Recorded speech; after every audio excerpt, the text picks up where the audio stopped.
जय हिंद, जय संविधान। दोस्तों, जैसा कि आप लोग जानते हैं कि हम लोग इस समय यूरोपीय महाद्वीप के स्कैंडिनेवियाई देशों का अध्ययन कर रहे हैं, जिसमें हम लोग नॉर्वे, स्वीडन, फिनलैंड और डेनमार्क का अध्ययन कर लिया है।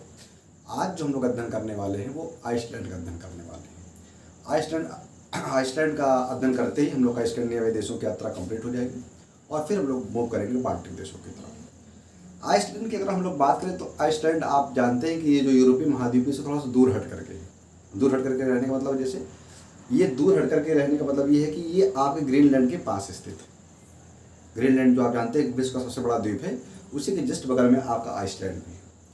तो आइसलैंड के बारे में कुछ जो संक्षिप्त जानकारियां हैं जो आपके पेपर के दृष्टिकोण से महत्वपूर्ण है, उनकी हम लोग चर्चा करेंगे। आइए देखते हैं बोर्ड पे। जैसे आप देख रहे होंगे कि आइसलैंड उत्तरी पश्चिमी यूरोप में उत्तरी अटलांटिक में ग्रीनलैंड और फरो द्वीप समूह और नॉर्वे के मध्य बसा एक द्वीपीय देश है। यानी आप जानते हैं कि जो चारों ओर समुद्र से घिरा रहता है उसको द्वीप बोलते हैं।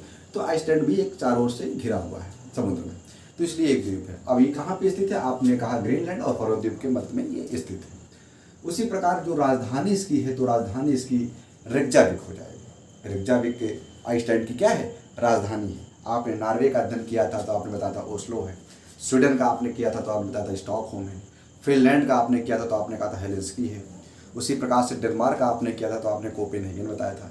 इसी प्रकार आइसलैंड की आप बताएंगे रेकजाविक। आइसलैंड की राजधानी क्या हो जाएगी? रेकजाविक हो जाएगी। उसी प्रकार अगर हम लोग राजभाषा की बात करेंगे तो आइसलैंडिक यहाँ की क्या हो जाएगी? राजभाषा हो जाएगी। जो ऑफिशियल लैंग्वेज इनकी है वो कौन सी है? आइसलैंडिक है। मुद्रा क्या है? आइसलैंडिक क्रोना है। आइसलैंडिक क्रोना क्या हो जाएगी? इसकी मुद्रा हो जाएगी।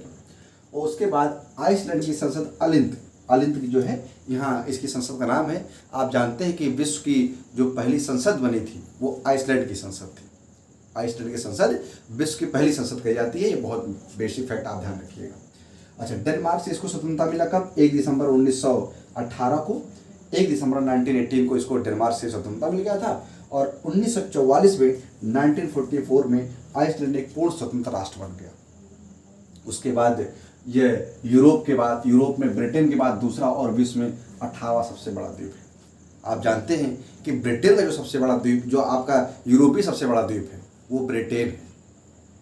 उसी प्रकार अगर आप भूमध्य सागर की बात करोगे तो भूमध्य सागर जो आपका यूरोपीय महाद्वीप में है, वहाँ पे सिसिली द्वीप है, वो आपका भूमध्य सागर का सबसे बड़ा द्वीप है।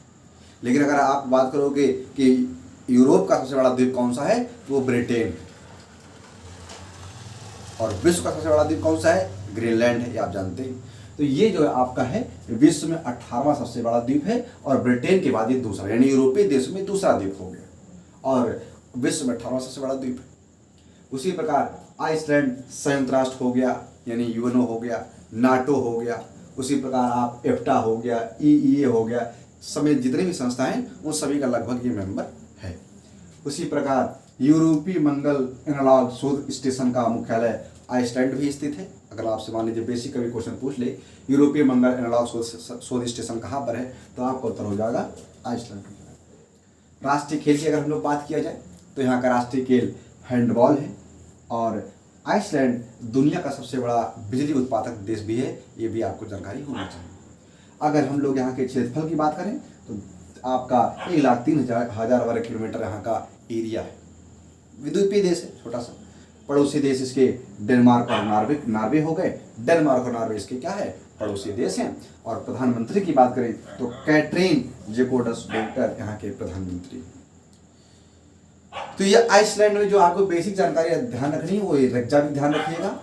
आप मुद्रा याद रखिएगा और संसद का नाम याद रखिएगा और आप ध्यान रखिएगा इसके पड़ोसी देशों को और इसके राष्ट्रीय खेल।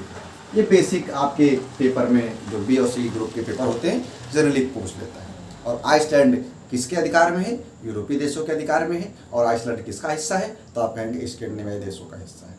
इसी के साथ आपका हम लोग का जो स्कैंडिनेवियाई देश हैं इनकी यात्रा कंप्लीट हुई।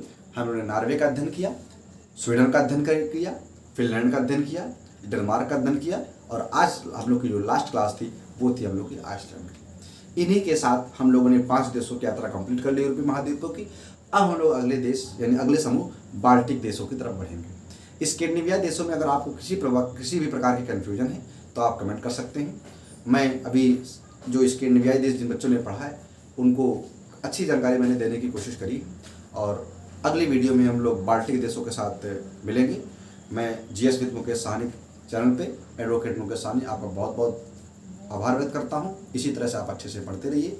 जय हिंद, जय भारत, जय संविधान।